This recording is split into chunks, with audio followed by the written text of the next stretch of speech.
Hello and welcome back to Boring Dad Gaming, where today we're going to be playing some more Tyrion Cuthbert, Attorney of the Arcane. So we are going back into our second trial. Done a bit more investigating. I feel like there's probably more investigating to be done. We don't really have a clear idea yet of who the killer is or how they did it, although we suspect something to do with the Arcane Knights. Anywho, let's get on with it.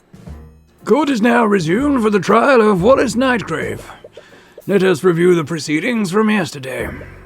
It was revealed that the trace of necromancy may have not been left by the defendant. It may have been left by a witness who used necromancy to attempt to heal the victim. However, the victim was seen by witnesses well after her time of death. This could only be explained by the defendant using necromancy to animate the victim's body. This leaves the question, where did the murder take place? Does the prosecution have an answer for this? Based on the testimonies of several witnesses, it is very likely that the murder took place in the library. Yeah, interesting. What led you to this conclusion, Miss Steelwind? First, I'd like to remind the court where the victim was sighted before the body was found. It began when the victim had a meeting with the headmaster near the centre of the building. Our meeting was scheduled for 12 p.m. According to my schedule for that day, our meeting lasted for an hour. This brings us to the statement of the next witness, a student at the academy. This student saw the victim walking in the hallways. I saw her coming out of the headmaster's office. She was heading towards the library. Which means that our first witness saw Bellwether leave the headmaster's office. Presumably this would have happened after her meeting there. That would time this encounter at around 1 p.m. The other event is the discovery of the body, which was when Valentina Yanis contacted security. We suddenly spotted the professor lying in a pool of blood in the classroom. Valentina used a communication device to call for help while I tried to save her. As we've already established, this event occurred at 3:04 p.m. But the significance of this time is what occurred before the body was discovered. The second witness, a member of the cleaning staff, spotted the victim in the West Wing hallway. Bellwether knocked over a vase and there were shards and dirt everywhere. It was probably 20 to 30 minutes before the twins found the body. This means that this encounter must have happened no later than 2:30 p.m. And this implies that the victim was near the library between 1 p.m. and 2:30 p.m. According to the defendant's statements, he was in the library during this time period. Furthermore, the time of death was at 2:07 p.m. This means that Mr. Hughes saw the victim's animated body. Okay, so this gives us the timeline of the murder. Has to be within that. Why? Yeah, I don't get that one, but okay. I see. Your deduction certainly tracks, Miss Steelwind. What do you have to say in your defense, Mr. Cuthbert? The prosecution's argument is definitely well thought out, Your Honor. However, it is entirely predicated on the testimonies of all the witnesses involved. Steelwind's deduction has to have a hole somewhere. And since your conversation yesterday, you've had a feeling that Miriam is hiding something. If you want to get to the truth, you'll need to drag that out of her through a cross-examination. Your Honor, to test the validity of these claims, the defense would like both of these witnesses to testify. The defense calls Miriam Frager to the stand. Rhubarb. Frager? At the mention of her name, the judge's face turns a bit pale. I had a feeling it would come to this. Do you have any objections, Miss Steelwind? I do not, Your Honor. Yeah, very well. Bailiff, please escort Lady Frager to the stand.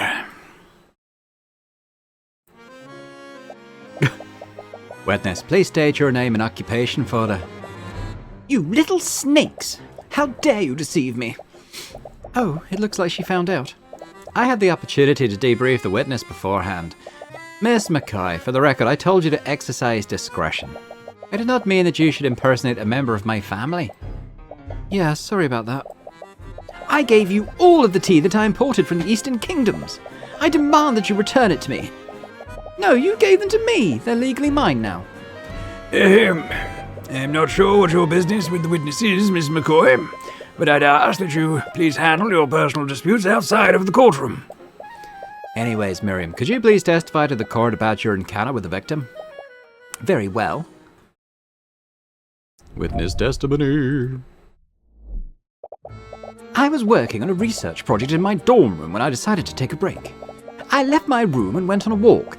That's when I saw Professor Bellwether exiting the headmaster's office. She was walking in my direction, so I greeted her and she responded in kind. After that, she headed towards the library.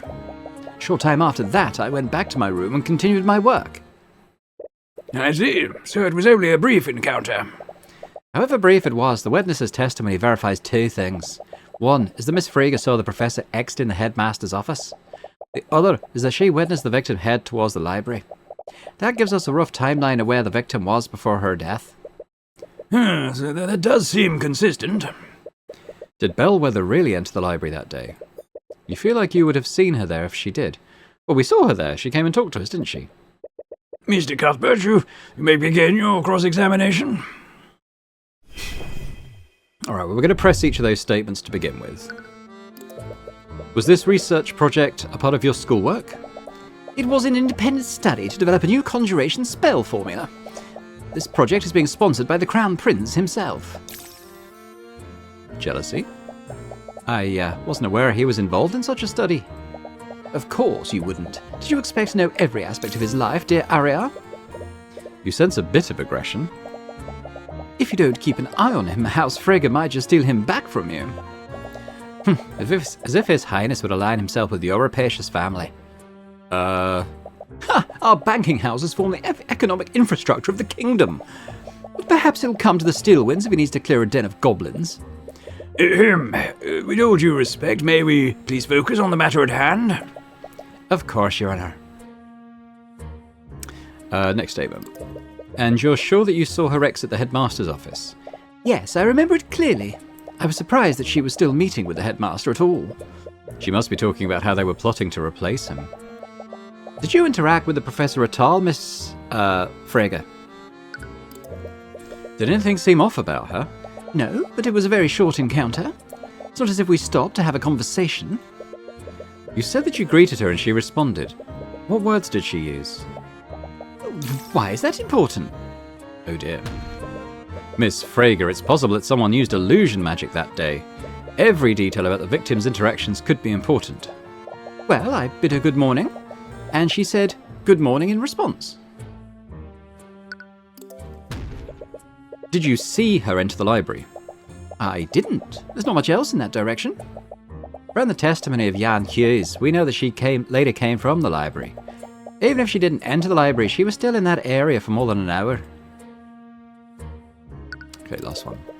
How long did you leave your dorm room? Only for a few minutes. I try not to let my breaks go for too long. And you didn't see the professor again after your first encounter? No, I didn't. Her testimony seems pretty straightforward, but she could still be lying. I'm honestly not sure. We'll just have to focus on her statements about how Bellwether acted.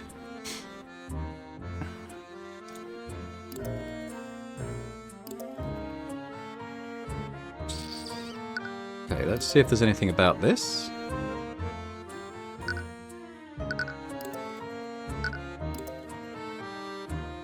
There's something to do with that. It might also be the animate dead spell, like if she was talking. That wouldn't have... Man, she might not have been dead then.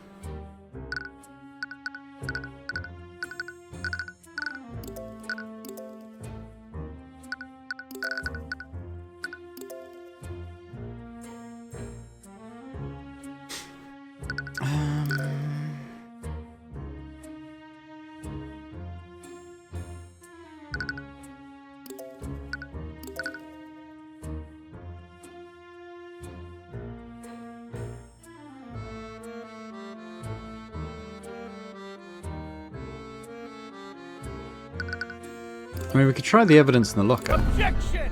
Doesn't sound like it's going to work, though.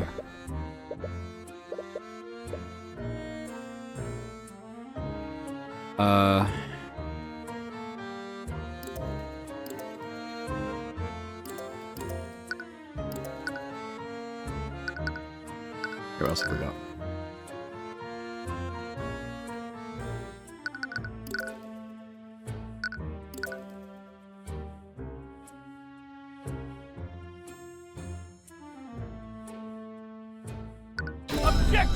Okay. Miss Frager, if I recall correctly, you have a habit of getting absorbed in your work. So much so that you'll even lose track of the time of day. Yes, but what does that have to do with my testimony? Earlier in today's proceedings, the prosecutor made the following argument. Our first witness saw Bellwether leave the meeting with the headmaster. That would time this encounter to around 1 p.m. Miss Frager, if you had said good morning to the professor, you would have been mistaken, because that encounter could have only happened during the afternoon. And your point is? You said it yourself, Mr. Cuthbert. The witness simply lost track of time. What the witness said isn't what's important here. The significance is in what the professor said in response. She had just come out of a meeting that was scheduled for noon. She would be well aware that it was no longer morning. So why would she respond good morning? Wouldn't she have corrected the witness? Their encounter was extremely short, and the victim's mind may have been preoccupied. She could have easily responded to the witness without thinking. I'm going to be honest, I kind of agree with her. It's not hard to believe that they were both confused about the time. It's definitely a stretch. But you still can't shake the feeling that she's hiding something. Every time you ask her about how Bellwether acted that day, the eye picks something up. There has to be something there. Miss Frager, you haven't been entirely truthful in your testimony, have you? That's absurd. What reason would I have to lie? Such a small detail, why does he even care? Every detail about how she acted is important, Miss Frager. What aren't you telling us? Mr. Cuthbert, you have no basis to accuse the witness of perjury. Yes, you will stop this at once. Miss Frager, you're lying about how Bellwether responded to your greeting, aren't you? I... It doesn't make a difference. All she did was yell at me. All she did was yell? Miss Frager, is it possible that Bellwether's response was less than friendly? What do you care? What difference does it make? Why is he being so persistent? My job is to make sure every part of your testimony is truthful. Every detail matters, no matter how seemingly insignificant. Mr. Cuthbert, you will stop this, or I will find you in contempt. The professor yelled at you, didn't she, Miss Frager? So what if she did? I mean... I'm sorry, but there's no going back on what you just said. So, you do admit that she yelled at you? Ah, you impertinent little... Yes, I admit it. The professor didn't greet me back that day. Oh, good morning, Professor. Be quiet. Oh, that's what she said to the, janitor as well. She yelled at me to be quiet. But until then, we'd always been nothing but courteous with each other. I don't know what got into her that day, but something put her in a foul mood. But that's it. Everything else I said was the truth. They'll believe me, right? I did see her come out of the headmaster's office and walk towards the library. That part is true. So she wasn't lying about that. So, is that all, Mr. Cuthbert? What do you mean, is that all? You badgered this witness. All you could do was prove what exactly? Okay, a couple of things before we move on. So, we know that when Bellwether pushed past Jan, she also said, be quiet. So what I'm thinking is that it's the Arcane Knight had the illusion put on it, because they can only repeat certain lines that they're given, right? So, that's what I suspect. I think it was the Arcane Knight that knocked over the vase and shouted at Miriam. The witness committed perjury. The witness changed a small detail of her testimony, a detail that is inconsequential to the case. It was clearly an act with no malicious intent. After seeing her thoughts, it's hard to disagree with that. You were so sure that the eye would lead you somewhere. But Frager was only lying to save face. The witness saw the victim leave the headmaster's office and head toward the library. Do you have any concrete evidence to refute that, Mr. Cuthbert? No, I suppose I don't. Wait, is this really okay? At this rate, this will be the only chance you have to cross-examine her. I don't think she's lying anymore. And I was really pushing my luck earlier. If I continue pressing her, the judge might actually charge me with contempt. But if Miriam isn't the one that's lying, then... The defence has no further questions for the witness, Miss Steelwind. The prosecutor stays silent for a while. She almost looks disappointed. Very well. Miriam, you are dismissed. Miriam still looks like she's fuming, but she leaves the room without protest. The judge breathes a sigh of relief as the young noble is escorted out of the room. Now, with that out the way, what else do you have, Mr. Cuthbert? The only way to refute the prosecutor's theory is to cast doubt on one of the witnesses. If it wasn't Miriam, then... Steelwind, to test your theory, we must question every witness that saw the victim that day. So with that said, the defense would like to call Jan Hughes to the stand. I hope you understand, Mr. Cuthbert. Your entire case rests on the assumption that one of the witness accounts is incorrect. If your cross-examination of Mr. Hughes leads nowhere, then I hope you're ready to concede. I don't like the sound of it, but she's right. Unless you can find something in Jan's testimony, you won't really have anything to disprove her theory. Bailiff, please bring in Mr. Hughes. Witness, please state your name and occupation for the courtroom. Witness, name and occupation. Right. My name is Jan Hughes. I'm on the cleaning staff of the academy. Mr. Hughes, please testify to the court about your encounter with the professor that day. Sure.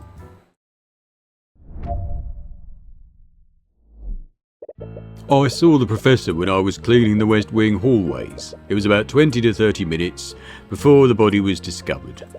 She walked by me, but she looked pretty out of it. I heard she was undead when this happened. Pretty creepy if you ask me. After that, she went into the empty classroom. Well, that was straightforward. Come on, Jan, what are we supposed to do with that? I don't know, you guys are the lawyers. I'm just telling you what I saw. Mr. Cuthbert, you may begin your cross-examination.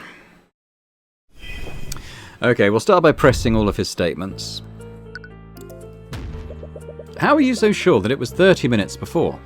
I always check the time to make sure I'm on schedule. I was supposed to finish cleaning the halls by 3 p.m. Right, the body was discovered at 3:04. What was the professor like, Mr. Hughes? Did anything else look off about her? I mean, yeah, she was undead after all. That remains to be proven. If you say so. Anyway, what was her demeanour like? Oh, she looked like she was in a bad mood. Either that or she was tired.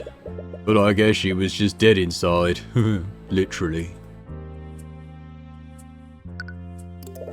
I believe you've forgotten a few details about what the professor did.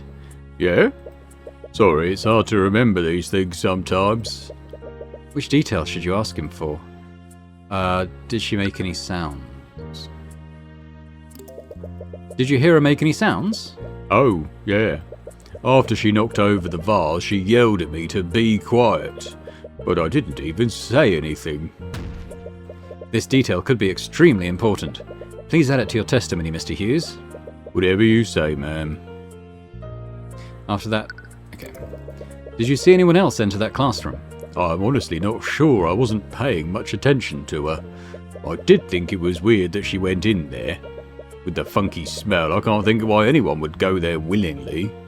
Right, the headmaster's mistake with a rancid smell in that room. He's not giving us a lot to work with.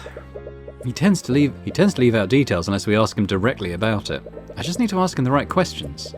Maybe we can pull more information out of him. So if we go back to press on this one, maybe we could do other stuff. I believe you've forgotten a few details about what the professor did. Yeah? Oh, sorry. Let's ask, did she do anything? Did she interact with you at all? Oh, yeah. I didn't notice her at first and I accidentally got in her way. She shoved me to the side and kept walking forward. The detail could be extremely important. Please add it to the testimony, Mr. Hughes. Whatever you say. We're going to press that one again because I want to get the bit about knocking over the vase as well. Did she touch anything? Oh, yeah. She knocked over a vase and shattered it. It might have been an accident. She's done stuff like that on purpose before. So if we go back, he should say she was undead, which is pretty creepy because she knocked over a vase. Oh, he doesn't add it. He just changes what was there. Okay, well let's go back to the sound. I want the sound in there.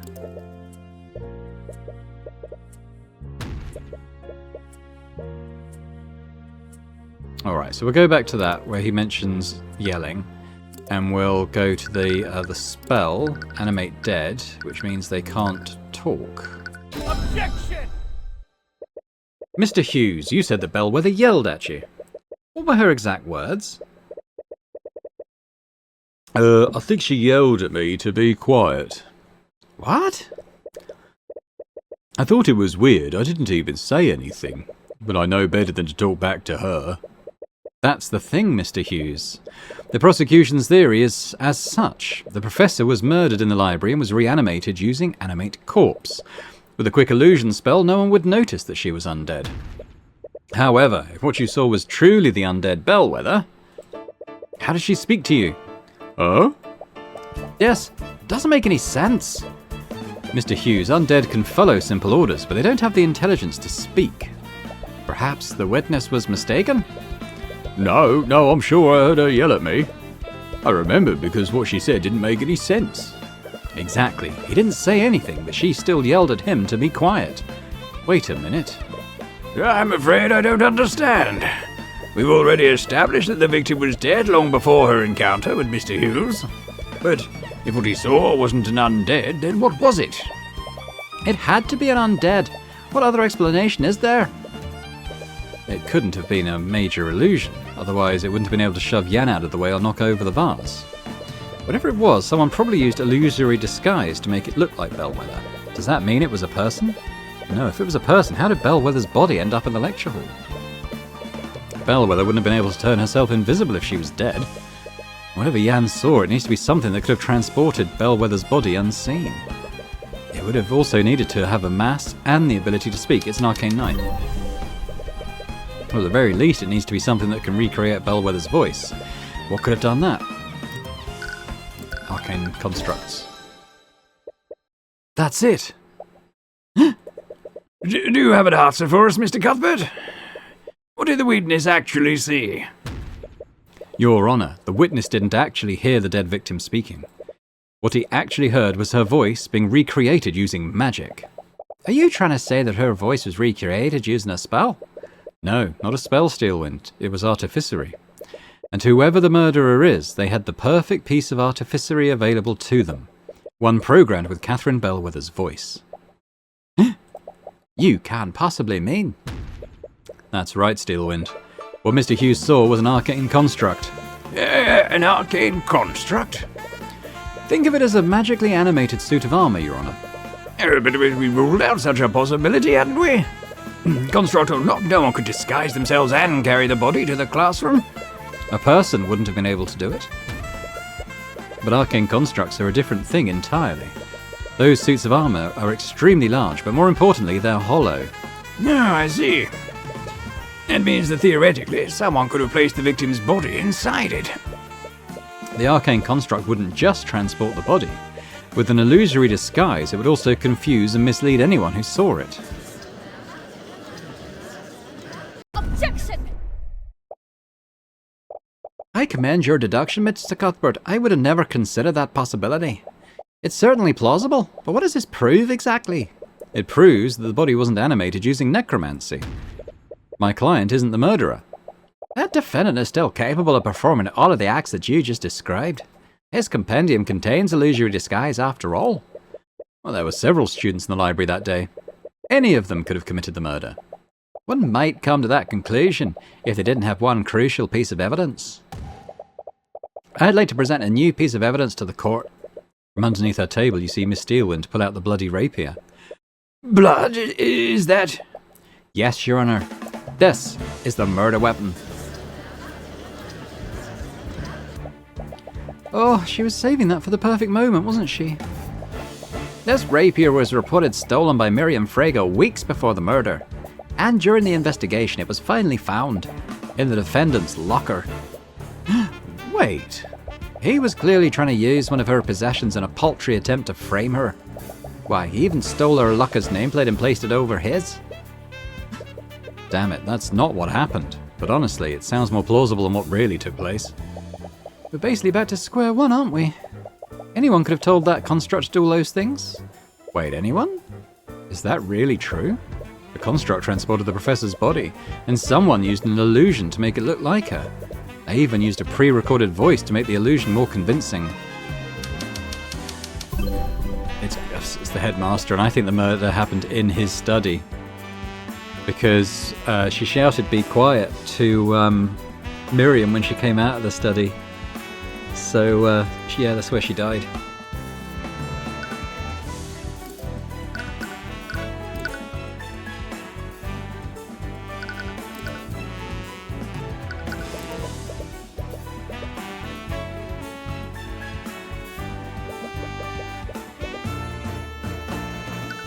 Oh, do I have to do it in profiles, maybe? Oh, that's not him. Several memories flood back to you. Mr. Hughes, you said the bellwether yelled at you. What were her exact words? I think she yelled at me to be quiet. She yelled at me to be quiet. But until then, we'd always been nothing but courteous with each other. I don't know what got into her that day, but something put her in a foul mood.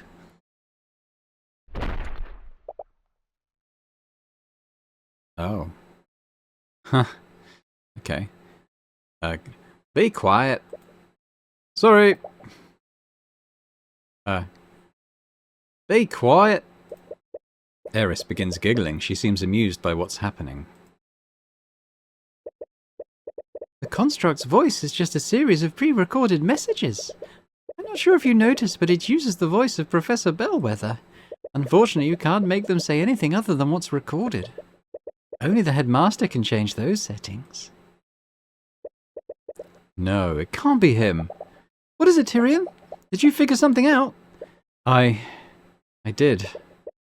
But is he seriously the one behind all of this? Miss Steelwind, earlier you said that my client could have orchestrated this entire ruse.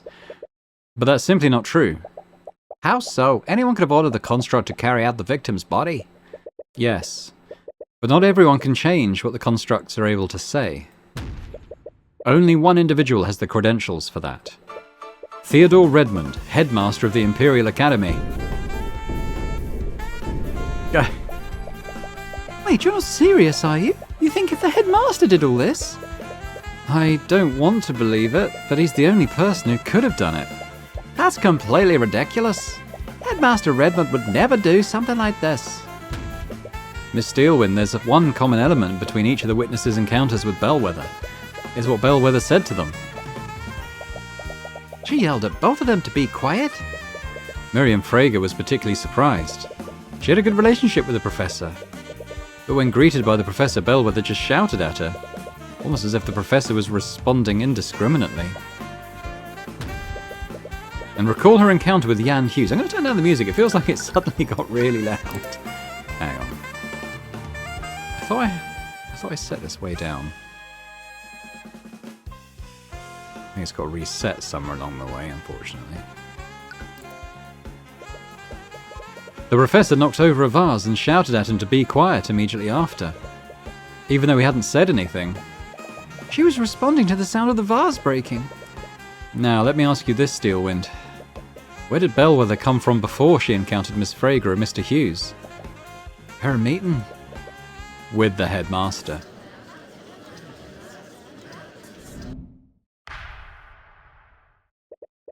It appears that the defense truly means to indict Theodore Redmond. If so, we have no choice but to take a brief recess until he can be brought here. There's no need.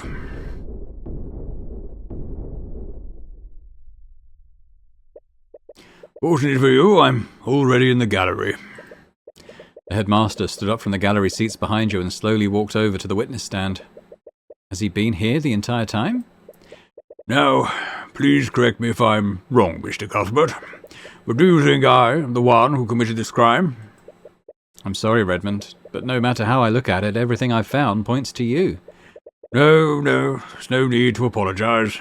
In fact, I shall commend you on the lengths that you're going to defend dear Wallace. The court appreciates your understanding, Mr. Redmond. Now then, to clear the air, I suppose I should give my testimony on what happened that day.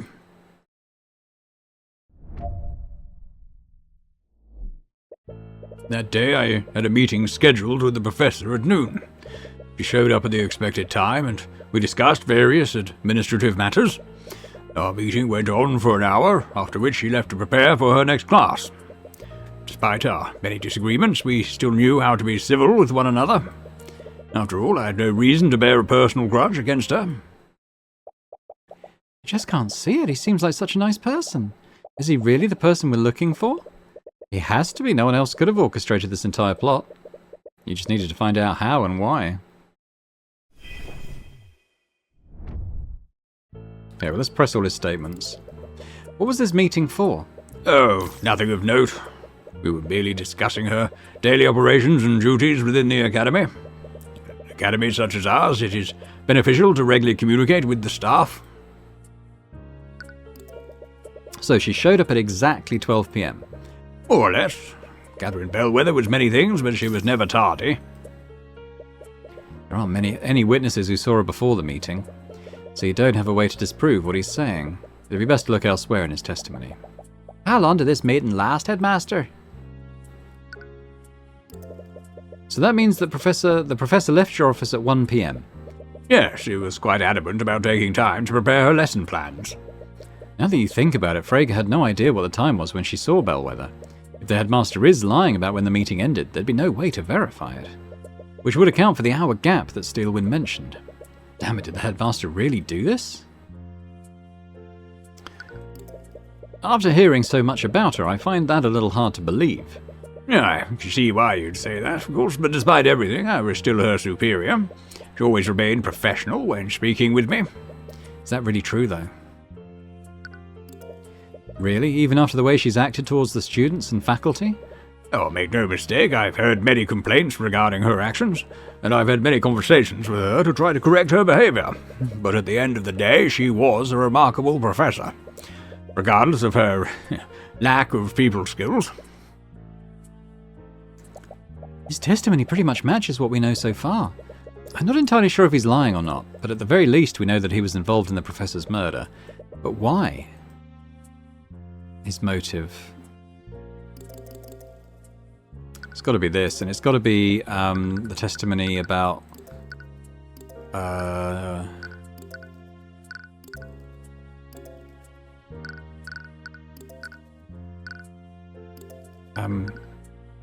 where's...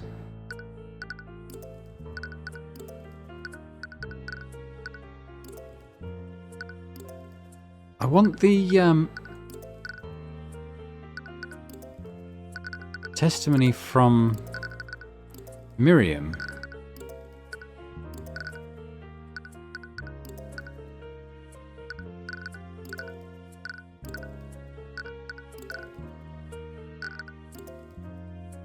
Oh, I think it's this. Objection! Redmond, did you really hold no animosity towards Professor Bellwether? No, of course not. I did have strong opinions about her methods of teaching, but I always remained professional. We both did. Frankly, I find that hard to believe. In fact, I think you might have had a very good reason to murder the professor, considering that she was going to take your job. What? So, you knew about that? I'm sorry, but I don't follow. Just how was the professor going to take the headmaster's job? Well, according to Miriam Frege, Catherine Bellwether was currying favour with the noble families. In fact, there was a plan to oust Mr. Redmond and appoint Bellwether as the new headmaster of the academy. What? But in any case, I doubt that the headmaster had any idea of this until now. I'd like to remind the court of the witness's reaction just now. He said, "So you knew about that." His reaction was one of surprise, but he wasn't surprised by this information. He was surprised that I knew this information.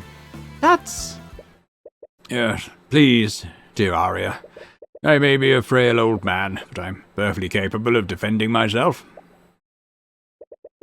If you have an explanation, Mr. Redmond, then by all means I'd love to hear it. Gladly.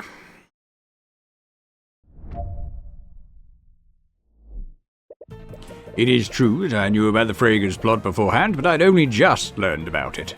On the day of the murder, the professor told me about her plan. She was going to replace me as headmaster, and replace the staff with her arcane constructs. Now, you might say that this would have given me the perfect motive to murder the professor. However, the supposed murder weapon was stolen from Miss Frege. This happened weeks before the murder, and is my discovery of the professor's treachery. I had no knowledge of their plan before she told me, and therefore I wouldn't have known to steal Miss Frege's weapon in an attempt to frame her. Are you satisfied now, Mr. Cuthbert? There's no way that the headmaster could have come up with this plan. If he really did do this, that means he stole the rapier too, right? Most likely. His alibi makes sense. He couldn't have planned this whole thing unless he knew about Bellwether's plans. That would mean he knew about this weeks ago. But how did he even find out? The best way to tell a convincing lie is to leave a lot of truths and only change one detail. Maybe Bellwether did tell him, but she actually told him weeks ago. The question is, how do you prove that? Mr. Cuthbert, you may begin your cross-examination. Okay, so let's just press these statements. So you only learned about it recently. Doesn't that seem a bit too convenient for you? Well, it may appear that way, yes. But, That must have infuriated you. Your colleague betrayed you and attempted to steal your job. I'm only human. Of course I was taken aback.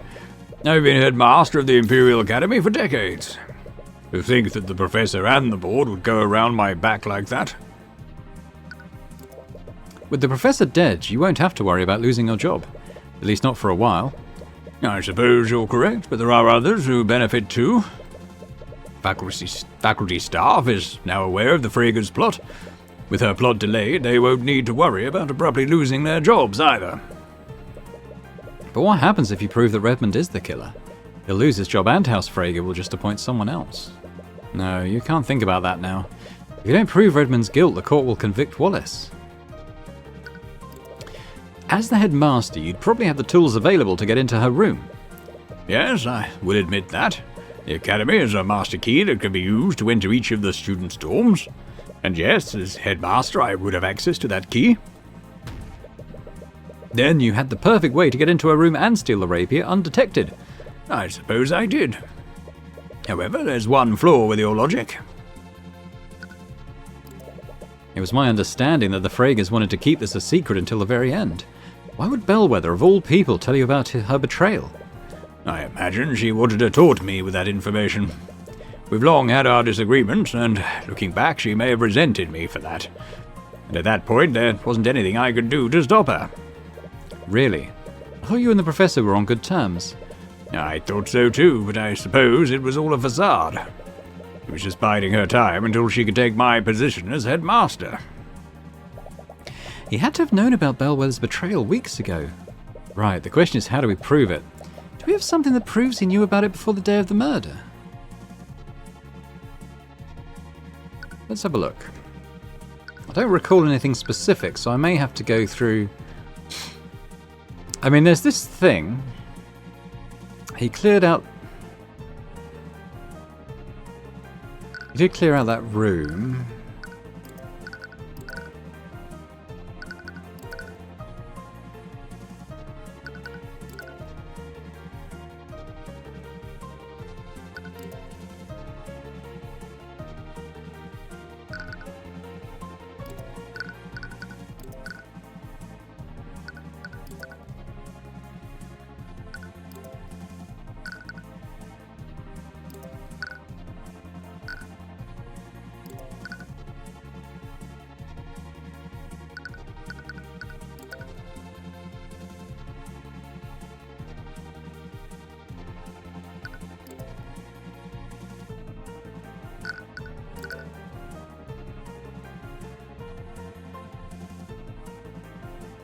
This was supposed to be kept a secret, but according to Jan, Bellwether revealed this plan to the headmaster during a meeting a few weeks ago. Well, it's that, isn't it?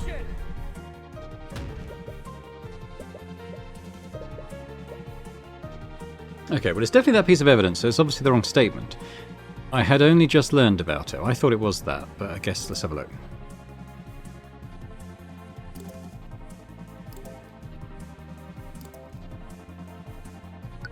Okay, well, it's got to be... It's maybe that one, then? Objection! It's got to be that, but which statement is it?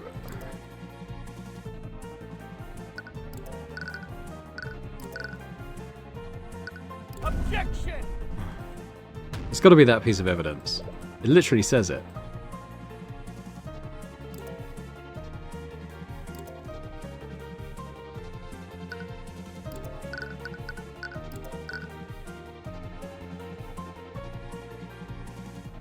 Objection! Yeah, okay, so it's that piece of evidence, but on that statement.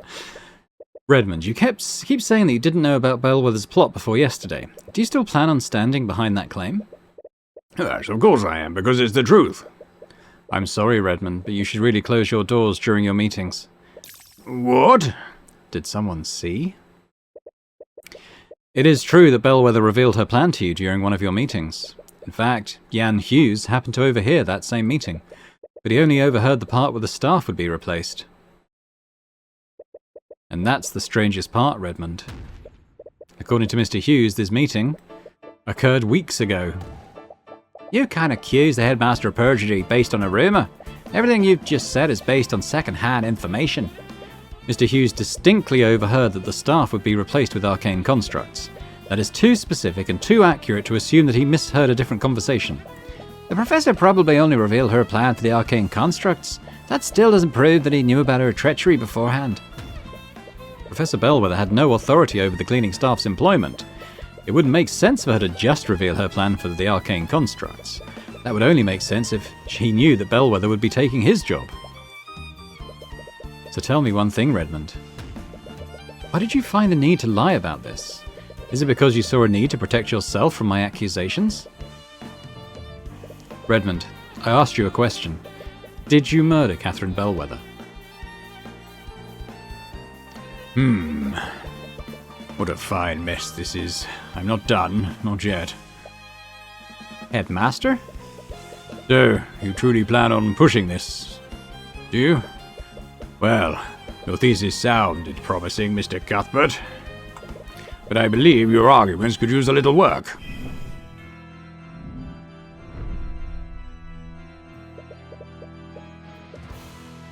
You think I killed Catherine Bellwether? Me? I am an elderly man in his late 80s. I was alone and had nothing to overpower Bellwether with. I can barely walk, much less wield a rapier.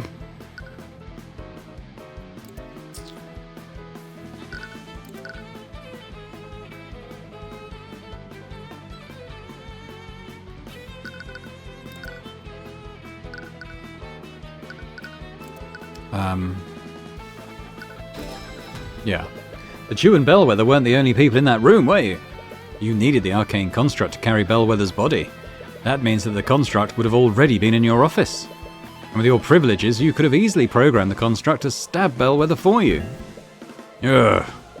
Even so, think about what would have transpired afterwards. Recall Miss Steelwind's timeline of Bellwether's witnesses. Your theory, the construct would have spent more than an hour in the library. Having it there would have risked my so-called ruse from being discovered. Luckily, Lady Frege can't tell night from day. I wouldn't have the construct linger around the library. Yeah.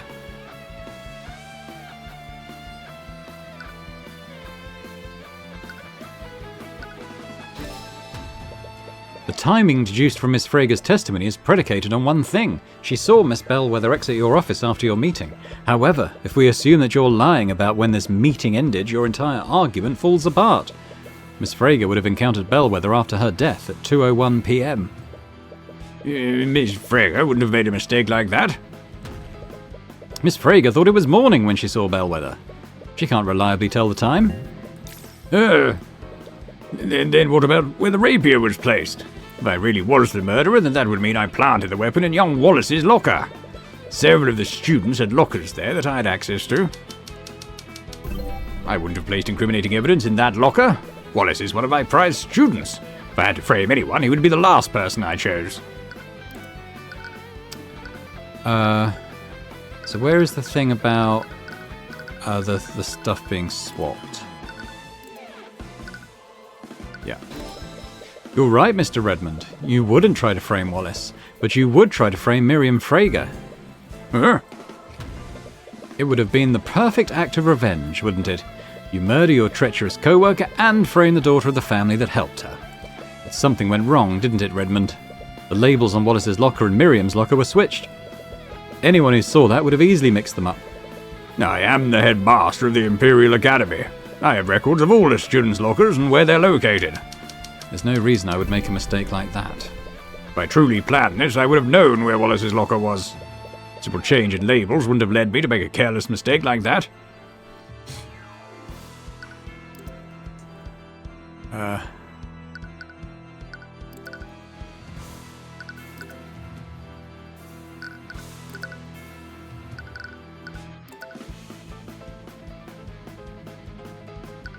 we trying to prove?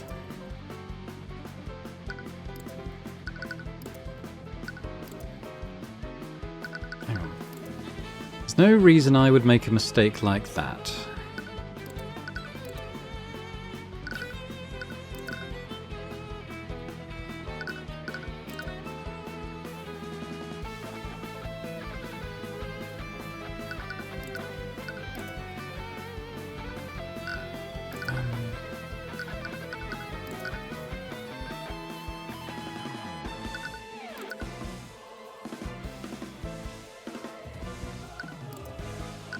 I don't really know what we were asking.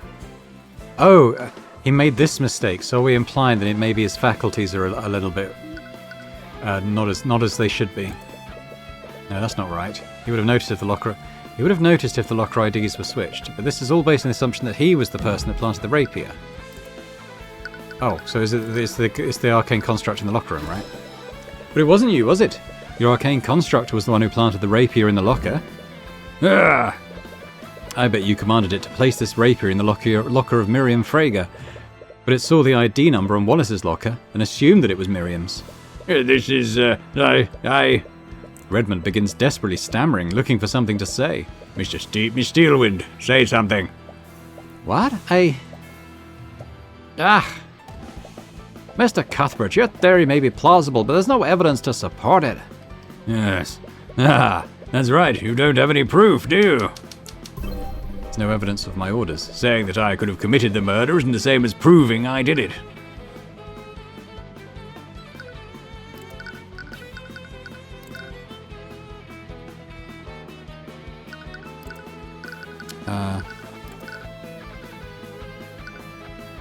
They can only be changed or adjusted. Isn't there some sort of evidence that would track the orders given to him? So is it this? Construct's logic limitation? No. How would we track the orders given to the golem?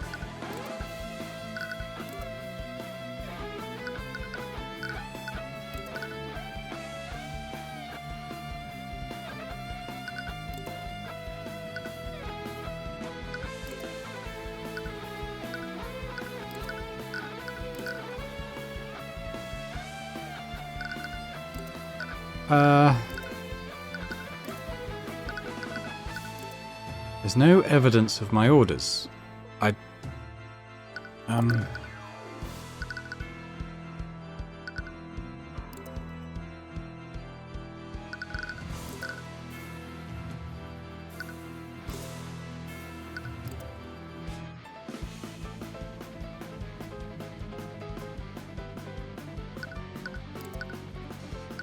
Okay, I don't quite get this.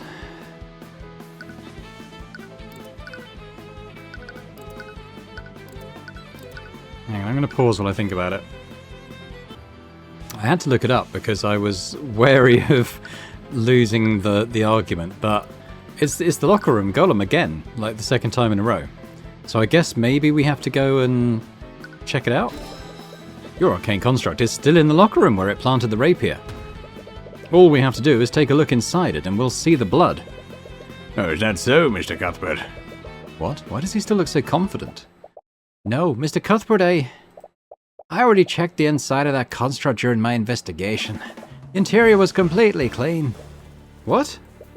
The construct's primary function is to assist and clean, dear Tyrion. They have a function that allows them to clean themselves inside and out. Well, we can still look at its command history, right? Think about it, Mr. Cuthbert. Do you honestly think that the murderer would leave behind evidence like that? I'm sure that whoever orchestrated this plot, they ordered the construct to wipe its logs when it was finished. No. Yes, that's right, Mr. Cuthbert. Your case against me is theoretical at best. But I suppose I can still give you marks for trying. Damn it, he thought of everything. Was he seriously able to get rid of all the evidence? You're running out of options. But you still have one tool left. It's been unbecoming to glare like that, young Tyrion. He's done it again. Bring yourself back to that moment with Garrick Pierce. Think about what's at stake for Wallace, just like you did with Celeste. His life and his future are in your hands. Naught can remain concealed. Empowered Eye. You activated the Empowered Eye again. Redmond did a good job of covering his tracks, but there has to be something that he forgot to get rid of.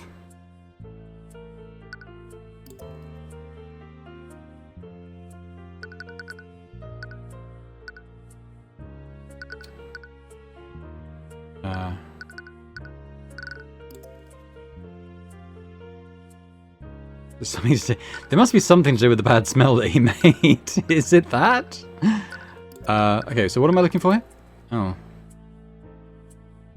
Oh, insight. Okay, we're trying to do it. What about this? I wonder, did I leave it? I wonder, did I leave any other pieces of evidence behind? That was far too reckless. I need some way to keep that lecture hall empty. Oh, right, he must have botched the alchemy experiment on purpose to keep the lecture hall clear. That's what I was thinking. He basically set off a stink bomb so that no one would want to go in there. But that doesn't really tell you anything you can use right now.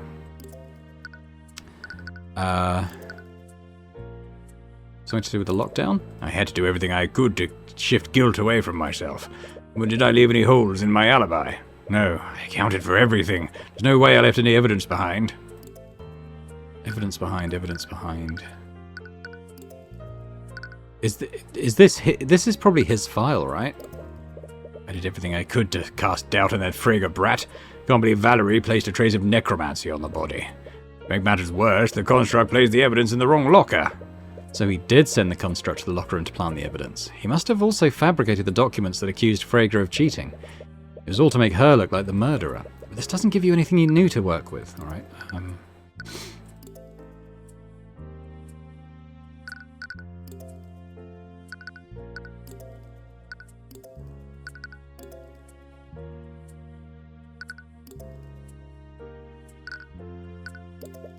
My illusion should have been flawless. Can't believe this boy was able to deduce what happened. They're not building up any insight here, though.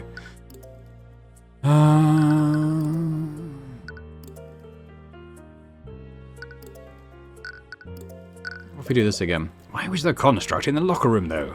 It shouldn't have been there if it had followed my orders. No matter, it wiped its logs.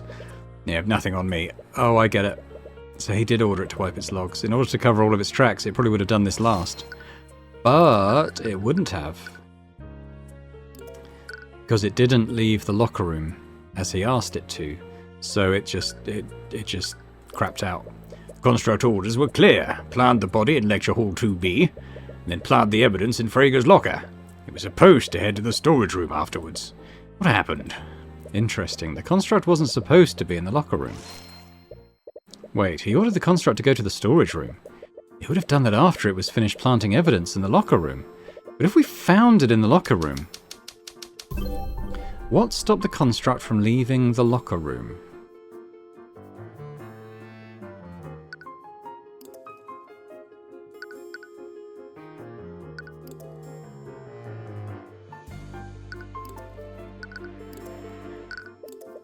No, that's not right. Redmond clearly didn't intend for the construct to end up in the locker room. Someone or something must have interfered with it. Was it when it bumped into Jan?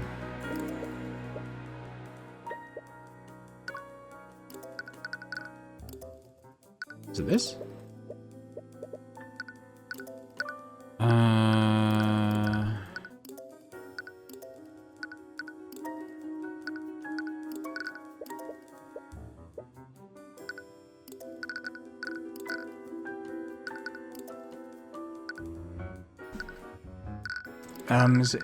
Is it Jan Hughes? No.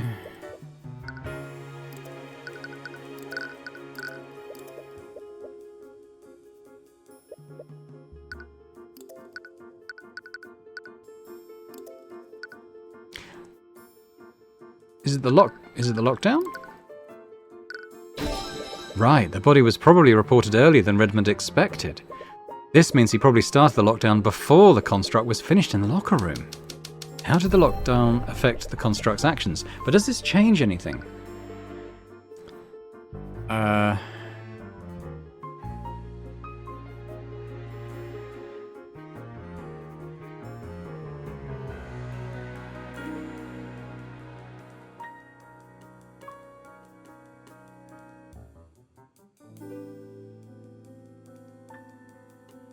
Redmond's series of commands was interrupted by the lockdown. Right, the series of commands would have been interrupted. Wait a minute. Constructs execute a series of commands in the order that they're given, but let's say one of those tasks is impossible to complete. When the construct gets to that task, it will deem the entire series impossible to complete. As a result, it will stop executing the series altogether. So if a task in a series of commands is impossible, then that command will interrupt the entire series. The construct's final command was to wipe its memory, but if its orders are interrupted by the lockdown, then... Miss Steelwind, I have nothing more to ask this witness. What? You're not giving up, are you? Do you even have to ask? Yeah, I thought so. But how are you going to prove he did it if he's not testifying? Don't worry, the next witness's testimony will be all I need. Next witness? That look on your face isn't one of defeat. Just what are you planning? Ah, it's nothing but desperate bravado. Now, if you'll excuse me. You've let your quarry get away, Mr. Cuthbert. I hope you know what you're doing. I do, Miss Steelwind. First, I'd like for the Inquisition to bring in the arcane construct in the Academy's locker room. We've already established that the murderer could have wiped its history. Please, just humour me for a second, Miss Steelwind. Very well. Bailiff, please relay Mr. Cuthbert's request to Commander White. Well, here's your construct. I hope you know what you're doing, Mr. Cuthbert. Construct. What are your orders? Please, recite your command history. Reporting. Command number 1, stand by in Headmaster's office. Command 2, await vocal signal attack from Theodore Redmond. You hear Redmond stand up from the gallery. Seeing this, the prosecutor watches him and carefully clutches the handle of her cane. Command 3, treat Catherine Bellwether as a hostile entity and neutralise. Yes? Construct, wipe your... Huddle! It probably means to say hold. Huddle! Before he can finish his sentence, the prosecutor points her cane at the headmaster. Magical energy shoots from it and collides directly with him. The magic reads around his body and stops him from moving. He's clearly trying to struggle against it, but it looks like he can't even move his mouth. Miss Steelwind? Excuse the interruption. Please continue. Command 4, await vocal signal leave from Theodore Redmond. Command 5, move to classroom 2B. Reply to any inquiries with voice line number 3. Command 6, remove Catherine Bellwether from interior frame and place on floor. Thank you, Construct. You can stop now. I think we all know the rest. But just to be clear, who gave you this series of commands? Commands were provided by Headmaster Theodore Redmond. How? I ordered the construct to wipe its command history. Mr. Redmond, constructs don't follow the same logic that humans do. They're prone to error when their commands are impossible to execute. Impossible? In what way were my commands impossible? You were the one that made it impossible. You activated the lockdown system. Lockdown? The body was found earlier than you'd like. You had no choice but to immediately activate the lockdown system when it was reported. However, the construct was still in the locker room when you did this. So that's why it was in there. The construct finished its tasks in the locker room, but then it tried to follow your next command. It tried to move to the storage room, but it was prevented from doing so. Completion of that command was impossible. So the series of commands was stopped before it wiped its history. You little... Theodore Redmond, you ordered your construct to murder Catherine Bellwether. Then you had it place the murder weapon in a locker to frame Miriam Frager. And we have your construct's testimony to prove it. And that's checkmate.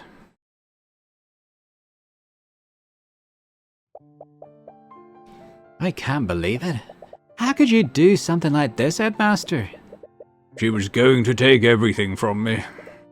My position, my academy, my students. Everything would be gone. It was going to be stolen by her and the Fragers. Why didn't you say anything to me? I could have... Don't you dare stand there and act ignorant, Lady Steelwind. Do you think the Fragers acted alone? Your father was a part of this plot too. What? I have nothing to say to you. I thought you were different. I listened to your lies about societal reform. In the end, you were just like the rest of the aristocracy. By the scaled lord, what have I done? I was even willing to sacrifice poor Wallace. Can't believe Why did... Oh, did anyone else catch that? He started to saying, "Why did I listen to?"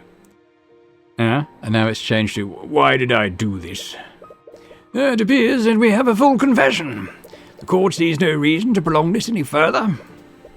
Bailiff, please escort the witness to a holding cell.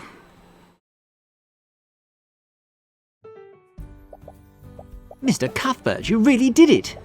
It feels amazing, right? Like a big weight being lifted from your shoulders. Well, it does, but I can't believe the headmaster was the one who did this. Right. Despite everything Redmond did, he was the one that allowed Wallace to pursue his dreams.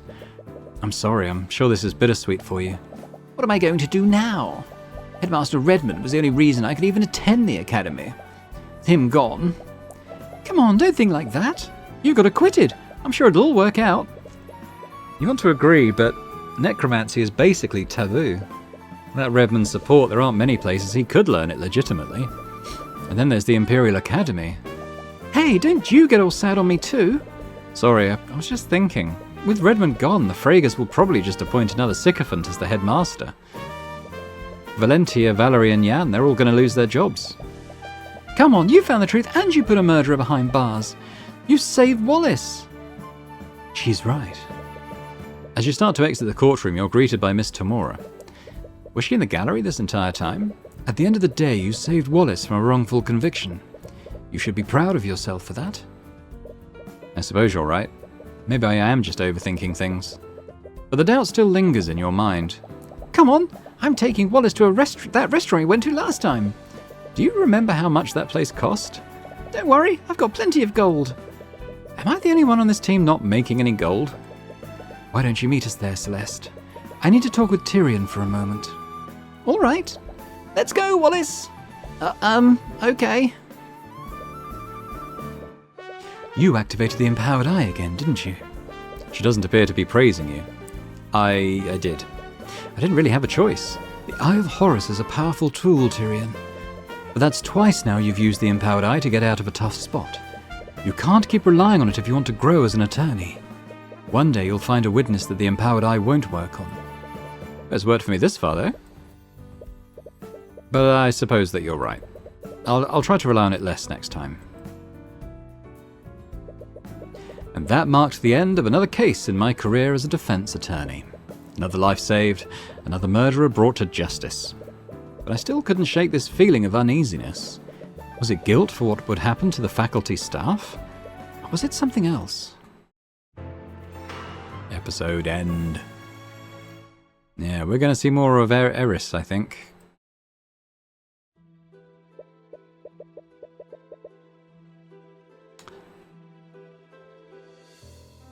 I don't think this is the start of the next one. I think it's setting up the third one. Man, Stillwin's been talking with that perp for hours. What's there even to ask at this point? Turns out she doesn't trust his testimony. Something about his memories not matching up with the crime scene. You don't think he's got mage blight, does he? No, it's not that. She found that damned symbol etched into his desk. Oh, what does she call it? The purple mark? Oh, for the love... Not this again. Look, if the little lady wants to chase the boogeyman, just let her. At least this time she's doing it personally instead of dragging us into it. Cast sleep. Hey, what's up with... Who did this to your desk? What has gotten into you? I've already admitted to everything.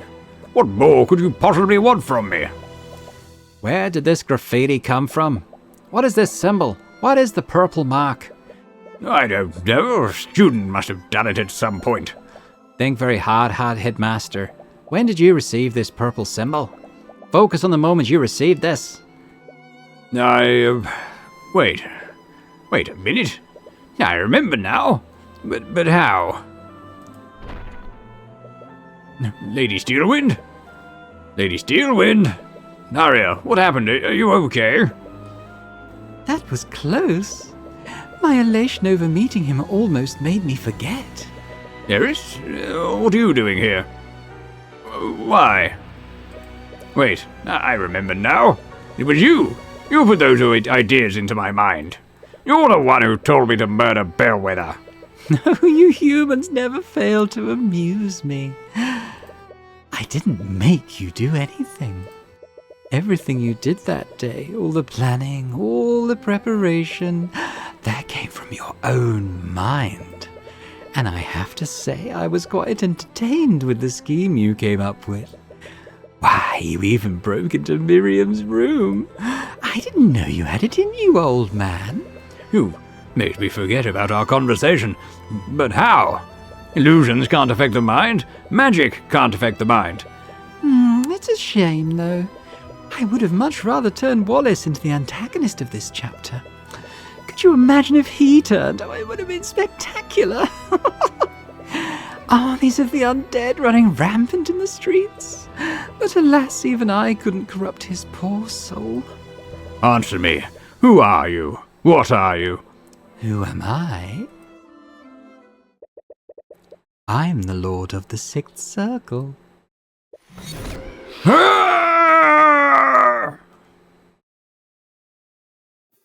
I knew she was sketch. Okay, so I don't know exactly what the Sixth Circle is. I'm guessing we'll probably find out a little bit more about that in the next episodes, the next cases. But she's definitely seeming as like kind of like the main plot arc villain probably for the whole game. So that's going to be interesting seeing how that develops. Yeah, cool. Well, I'm glad my spidey sense wasn't incorrect on that anyway. She just had weird vibes from the very beginning.